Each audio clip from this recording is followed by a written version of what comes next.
الفرقة الثالثة دق ضوابها وبرق النصر من حشع بأخباره والحسم لاحت برقه بكتايبها وصوب صنعاء طواضي حطك إعصاره صقر عما لطمش رأس موكبها وقايد أبطالها حيانا بأخباره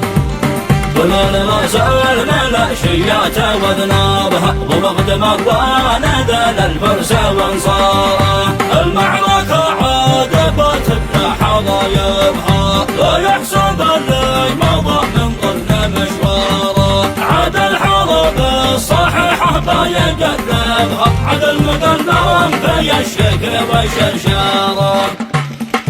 عاد الطوارئ على مرسى مراكبها مناظره مرة شهد على صفاره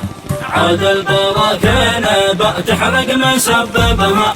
وكل زنبال يشرب لظى ناره وتعاد كل اليمن من ظلم غصبها ويحتال الطابية مطان وافكاره ويد طهر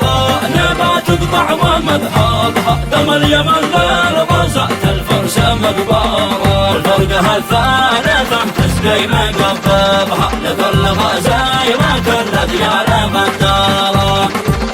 والمملكة والحزم سلمان جانبها مع اليمن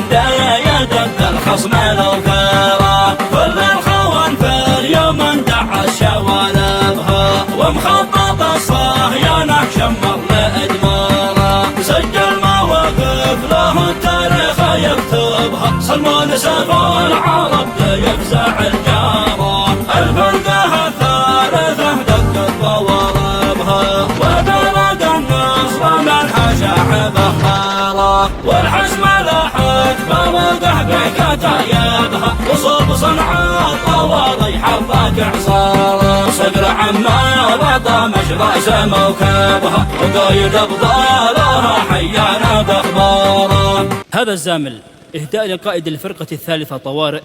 اللواء عمار طامش. كلمات الشاعر العقيد أحمد فتشة.